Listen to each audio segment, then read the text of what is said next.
Contemporary parents engage in a universal ritual, bathing their children, dressing them in sleepwear, and selecting vibrant storybooks featuring princesses, anthropomorphic animals, and optimistic conclusions. However, scholarly research reveals that these bedtime narratives originally served adult audiences as cautionary accounts rather than children's entertainment.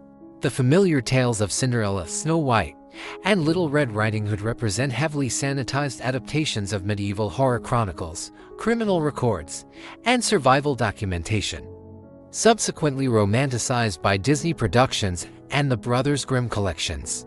Historical analysis demonstrates that each once-upon-a-time narrative corresponds to documented catastrophes, actual homicides, or historical tragedies of such severity that entire communities transformed them into cautionary folklore to ensure child survival. The anthropomorphic wolves represented serial predators.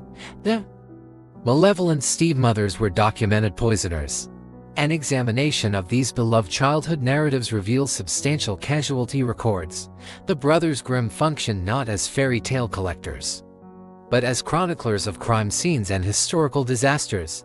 Case Study 1: The Pied Piper Ness Disappearance Documentation. Historical context. On June 26, 1284, the German municipality of Hamelin experienced an unprecedented demographic catastrophe. As evening approached and families prepared their meals, every household simultaneously discovered an identical, horrifying reality: their children had vanished. This was not a case of individual disappearances, but a complete absence of 130 children aged 4 to 14 years. Documentary evidence. Contemporary records remain preserved in church window inscriptions, municipal chronicles, and medieval scribal accounts. These sources document the bewilderment of witnesses who struggled to comprehend the event they observed. Hamelin's municipal government maintained detailed records of this incident due to its catastrophic impact on community survival and economic stability. Narrative evolution analysis. The original accounts contain no references to rodent infestation. This detail was incorporated centuries later, presumably to make the narrative more suitable for juvenile audiences. The earliest historical sources describe only a mysterious individual wearing colorful garments who used musical instruments to lead the children away, after which they were never recovered. Medieval chroniclers propose several explanations for the mass disappearance. Some historians suggested the children were conscripted for crusading expeditions and perished during travel. Others theorized they were transported to establish settlements in Eastern European territories, a common practice involving forced relocation of young populations to colonize dangerous regions. The most disturbing hypothesis involved mass drowning in the adjacent river, possibly during a religious ceremony that resulted in accidental death. Historical significance indicators. The precision of date recording provides crucial evidence of the event's magnitude. Medieval societies rarely documented exact dates unless confronted with extraordinary circumstances. The permanent commemoration of June 26, 1284 in collective memory indicates this was not merely another tragedy, but an unprecedented event that became the defining moment of the town's historical identity. Long-term consequences. The aftermath produced devastating demographic and economic effects. Hamelin's population experienced dramatic decline. Economic documentation shows the municipality required decades to achieve recovery. Marriage records indicate numerous families relocated permanently, able to continue living in a location where their children had vanished without explanation. Contemporary evidence. Modern Hamelin contains a street named Bungalow Senstrasse, translated as the street without drums, where local tradition prohibits musical performances. This location allegedly marks the path the children traveled during their final departure from the town. Narrative transformation. The familiar fairy tale converted one of medieval Germany's most thoroughly documented mass disappearances into a narrative about pest control services. Case Study 2: Little Red Riding Hood. The Beast of Gavot. In historical documentation in 1764, an unidentified predator began systematically hunting human populations in south-central France. This creature was not mythological but documented through eyewitness testimony and official records. Over 3 years, it killed more than 100 men, women, and children through extremely violent methods. Contemporary identification. French authorities designated the creature La Bête du Gavaudan, the Beast of Gavaudan. Eyewitness descriptions characterized it as a wolf-like animal comparable in size to a calf, featuring reddish fur, a broad chest, and jaw strength sufficient to decapitate humans with single bites. Behavioral analysis: the creature demonstrated strategic hunting patterns that distinguished it from typical wolf behavior. Rather than killing for sustenance, it specifically targeted isolated travelers, particularly women and children walking forest paths alone. This behavioral pattern corresponds directly to the Little Red Riding Hood narrative structure. Hunting methodology: the beast employed sophisticated stalking techniques. It would track victims across considerable distances, wait for complete isolation, then execute attacks with surgical precision, typically targeting the throat or head. Survivors described how it would assume bipedal postures resembling human stance, appear to study potential prey before attacking, and seemed to derive satisfaction from the terror it generated. Official response: King Louis XV found the report sufficiently disturbing to deploy his most skilled hunters, offering substantial rewards for the creature's capture. The attacks received international media attention. Entire regions lived in constant fear, preventing children from traveling alone anywhere. Direct connection to fairy tale: the beast specifically targeted young females carrying food baskets to relatives. Multiple documented attacks involved girls aged 8 to 16 years walking forest paths to deliver bread, cheese, or medicine to grandparents or ill family members. Documented case study: Marie-Jeanne Vallée, age 19, successfully defended herself against the beast using a spear during an attack while she was transporting food to her family. Her detailed testimony describes exactly the scenario depicted in the fairy tale: a solitary girl, a food basket, a forest path, and a predator, demonstrating almost human-level cunning. Literary evolution: the original Little Red Riding Hood versions contained significantly more graphic content than Disney adaptations suggest. Charles Perrault's 1697 version depicts the wolf deceiving the girl into consuming her grandmother's flesh and drinking her blood before devouring her alive. No heroic woodsman appears, no happy ending occurs, only death and consumption. Historical context of wolf attacks: wolf attacks were documented throughout medieval Europe for centuries.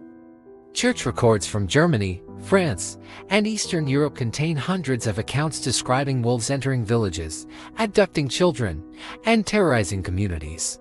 The Big Bad Wolf was not metaphorical but represented a survival guide disguised as narrative entertainment. Educational function: medieval parents utilized these tales to teach daughters crucial lessons: never trust strangers, never travel alone, and maintain suspicion of anyone asking detailed questions about destinations. The fairy tale functioned as a medieval emergency alert system. Case Study 3: Hansel and Gretel, The Great Famine documentation. Historical period analysis: between 1315 and 1322, Europe experienced what historians term the Great Famine. 7 consecutive years of crop failures, livestock mortality, and starvation so severe it fundamentally altered medieval society. During this period, previously unthinkable actions became routine survival strategies. Demographic survival calculations: parents faced impossible mathematical decisions. With grain prices increasing by 800% and winter approaching, families could either observe their entire household starve gradually or sacrifice younger members so adults and older children might survive until spring. Legal documentation: court records throughout Europe document hundreds of child abandonment cases during these famine years. The process followed heartbreakingly systematic procedures. Parents would inform children they were going foraging or visiting relatives. They would walk them considerable distances from home, deep enough into forests that children couldn't navigate return journeys. Then they would abandon them with whatever food scraps they could spare, perhaps bread crusts or berries, and disappear while children were sleeping or distracted. The Hansel and Gretel stories' cannibalistic elements were not fictional inventions. Medieval chronicles from this period document cases of parents consuming their own children who had died from starvation. More horrifying still are recorded instances of strangers luring hungry children into their homes with food promises, only to kill and consume them. The Gingerbread House reality. The gingerbread house was not a fairy tale invention but a warning about predators who used food as bait during desperate times. In some German regions, authorities discovered evidence of witch houses, isolated cottages where desperate adults had resorted to cannibalism. These were not supernatural witches casting spells, but starving people who had crossed ultimate moral boundaries to survive. Collection context. The Brothers Grimm collected their Hansel and Gretel version in early 19th century Germany, a region devastated by repeated famines during the 30 Years' War.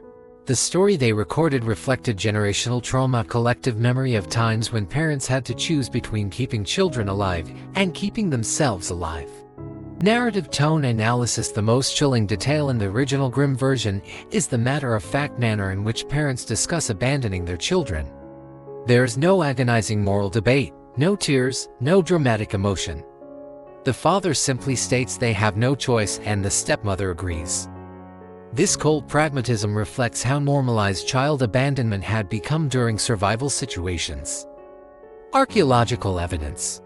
Archaeological investigations of medieval forest sites have uncovered small graves containing remains of children who died alone in wilderness areas. Carbon dating places many of these burials during known famine periods, suggesting child abandonment was far more common than historical records indicate. Survival technique documentation. The trail of breadcrumbs that Hansel drops to find his way home derives from actual survival techniques taught to medieval children. Parents would instruct their children how to mark forest paths using available materials of bread, stones, broken twigs, in case they ever became separated or lost. Educational function. The fairy tale was a survival manual disguised as cautionary storytelling, teaching children how to navigate a world where even their parents might not be able to protect them. Case study for Snow White, the Margaret von Waldeck murder case. Historical documentation. In 1533, a beautiful 16-year-old noblewoman named Margaret von Waldeck was discovered dead in her chambers, her body displaying clear evidence of poisoning. She possessed everything a fairy tale princess could desire: wealth, beauty, noble birth, and promising future prospects. She also possessed something else: a stepmother who despised her, and a family fortune worth murdering for. Margaret resided in the German region of Waldeck, where her family controlled extensive mining operations. These were not ordinary mines but facilities using child laborers. Many were so young and malnourished that locals called them the little people or dwarfs. Working conditions were so brutal that most children died before reaching adulthood, their bodies permanently stunted by malnutrition and toxic exposure. Political motivation. Margaret had begun questioning her family's use of child labor. Court documents suggest she was planning to reform mining operations, potentially costing her stepmother and half-brothers enormous profits. Within months of these discussions, she was dead. Medical evidence. The autopsy conducted by the court physician concluded that Margaret had been systematically poisoned over several weeks, a method that would leave her weak, pale, and appearing to sleep for extended periods before finally causing death. This corresponds directly to the Snow White narrative. Financial motive. Her stepmother, Katharina von Hatzfeld, had married Margaret's father primarily for financial gain and had already secured inheritance rights for her own children. With Margaret eliminated, the family fortune would be entirely under her control. Modern forensic analysis. In the 1990s, researchers examining Margaret's preserved hair found traces of multiple toxic substances: arsenic, mercury, and other heavy metals commonly used as slow-acting poisons in medieval Germany. The concentration levels suggested deliberate repeated administration over at least 6 weeks. The magic mirror connection. The magic mirror element may have originated from Margaret's real-life situation. Her stepmother was known to be obsessively vain and had commissioned multiple mirrors from Venetian craftsmen, an enormous expense demonstrating both wealth and narcissism. Palace records show she spent more on mirrors and cosmetics than most noble families spent on food. Collection context. The Brothers Grimm collected their Snow White version in the same German region where Margaret had lived nearly 300 years later. Local oral traditions had preserved her story, transforming the real-life murder into a cautionary tale about family betrayal and the dangers beautiful women faced from jealous relatives. Post-mortem documentation following medieval noble customs, Margaret was displayed in an open coffin for several days to allow mourners to pay respects. But witnesses noted something strange. Despite being dead for days, she looked as if she were merely sleeping. Her skin remained pale but not decomposed. This sleeping death appearance was actually caused by the specific poisons used to kill her. Certain toxic combinations could preserve the body temporarily while causing death that appeared peaceful and natural. Historical reality versus fairy tale. The real Snow White was not awakened by a prince's kiss. She was murdered by her stepmother in a calculated plot to steal her inheritance, then displayed like a doll while her killer inherited everything she had owned. The fairy tale transformed a documented case of family murder into a story about vanity and jealousy, but the core truth remained: sometimes the people closest to you are the most dangerous. Case Study 5: Sleeping Beauty. Medieval sexual assault documentation. Literary source analysis. In 1634, Italian poet Giambattista Bosel published a collection of folk tales that would shock modern readers into silence. Among them was Sun, Moon, and Talia, the original version of Sleeping Beauty. It contained no kiss, no romance, and no happy awakening. Instead, it documented something far more sinister that was happening to unconscious women across medieval Europe. Original narrative content. In Bosel's version, the princess falls into her enchanted sleep as a teenager. A king finds her body and, instead of trying to wake her with a kiss, rapes her repeatedly while she's unconscious. She remains asleep through 9 months of pregnancy and only wakes up when one of her newborn twins accidentally sucks the splinter from her finger while trying to breastfeed. Historical context documentation. This was not Bosel inventing a shocking plot twist. He was recording a story that reflected a horrifying reality of his time. Medieval medical texts document a condition they called sleeping sickness or cataleptic states, likely what we now recognize as catatonic episodes, severe depression, or neurological conditions that left patients unresponsive for weeks or months. Documented abuse cases. Noble families would keep these afflicted daughters alive, hoping they would eventually recover, but court records from across Europe reveal what sometimes happened to these unconscious women. Servants, visitors, and even family members would sexually assault patients who couldn't resist or report the crimes. When these women became pregnant while unconscious, the pregnancies were often attributed to supernatural causes or divine intervention. Documented case study. The most documented case comes from 16th century France, where a noblewoman named Marguerite d'Avary recorded the story of a young woman who fell into a catatonic state after a traumatic event. She was cared for by nuns in a convent, but when she awoke months later, she was pregnant. The resulting investigation revealed that multiple men had assaulted her while she was unconscious, including clergy members who were supposed to be protecting her. Additional narrative elements. Bosel's version becomes even more disturbing after the princess wakes up. The king who raped her is already married. When his wife discovers he has two secret children with an unconscious woman, she tries to have the children cooked and served to him as dinner. The princess only escapes death when the cook secretly substitutes animal meat instead. Historical precedent for violence. This cannibalistic revenge was not fantasy either. Medieval chronicles document multiple cases of wives murdering their husbands' illegitimate children, sometimes by poison, sometimes by more brutal methods. The legal system offered little protection for children born from adultery or assault. Medical explanation. The spinning wheel curse element of later versions may have originated from real medical conditions. Ergot poisoning from contaminated grain could cause seizures, hallucinations, and extended periods of unconsciousness. Families might blame these episodes on curses or supernatural forces rather than acknowledging medical reality. Literary evolution. When Charles Perrault rewrote the story in 1697, he sanitized the rape into a romantic kiss and eliminated the cannibalistic revenge plot entirely. The brothers Grimm sanitized it further, making the prince even more heroic and the awakening even more magical. Educational function. The original story was a warning disguised as entertainment. It taught medieval audiences that unconscious women were vulnerable to predators, that men who claimed to rescue them might be the greatest danger of all. and that the consequences of these assaults could destroy entire families. Narrative transformation analysis. The fairy tale transformation of rape into romance reveals how desperately later generations wanted to believe that unconscious women were safe, that powerful men were heroic, and that happy endings were possible even after the worst violations. Historical reality. The real Sleeping Beauty never consented to anything that happened to her. She was a victim who became a mother while unconscious, then spent the rest of the story trying to survive the consequences of crimes committed against her body while she couldn't fight back. In 1440, French authorities arrested one of the wealthiest noblemen in Europe on charges so horrific that even medieval courts accustomed to brutality struggled to process the evidence.